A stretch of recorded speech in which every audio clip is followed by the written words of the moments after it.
Lakshmi award తీసుకునని ఎంత చెప్పినా కూడా వినకుండా ఉంటుంది. అప్పుడు మిత్ర లక్ష్మి దగ్గరికి వచ్చి, చూడు లక్ష్మి, ఇది మనకి చాలా ప్రౌడ్ మూమెంట్. కాబట్టి నువ్వు ఆ అవార్డుని తీసుకునే తీరాలి అని మిత్ర అంటాడు. అది కాదు మిత్ర గారు, తీసుకోవడం నాకు ఇష్టం లేదు. అందుకే వద్దని చెప్తున్నాను. బలవంతం చేయకండి అని లక్ష్మి అంటుంది. చూడు లక్ష్మి, నేను నీ భర్తని, నువ్వు నా భార్యవి. నేను భర్తగా నీకు ఆర్డర్ వేస్తున్నాను. నువ్వు నా భార్యగా ఆ అవార్డు తీసుకోవాల్సిందే. నీకు దక్కవలసిన గౌరవం దక్కాల్సిందే అని మిత్ర చెప్పడంతో, నేను నీ భర్తని అన్న మిత్ర మాటలు విని లక్ష్మి చాలా సంతోషపడుతూ ఉంటుంది.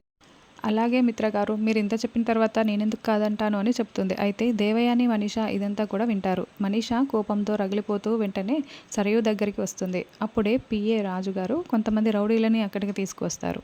మేడం, వీళ్ళు సిటీలోనే బాగా పేరు మోసిన రౌడీలు అని పిఏ చెప్పడంతో, మీకు చెప్పిందంతా గుర్తుంది కదా, మీరు బాగా చేస్తారా అని మనీషా అంటే, రేపు అక్కడ ఫంక్షన్ దగ్గరికి రావాలి, అక్కడ గొడవ చేసి ఫంక్షన్ జరగకుండా చేయాలి, అంతే కదా మేడం, మేము ఇరుగతీస్తాం అని రౌడీ చెప్తూ ఉంటాడు. లేదు, ఆ ఫంక్షన్ జరగాలి, కానీ ఆ లక్ష్మి అవార్డు తీసుకోకూడదు, అందరి ముందర ఏడుస్తూ తలదించుకోవాలి, దాని పరువు పోవాలి, ఇది మీరు చేయాల్సింది అని మనీషా చెప్తుంది. అలాగే మేడం, మీరు చెప్పినట్లే చేస్తాం అని వాళ్ళు చెప్తూ ఉంటారు.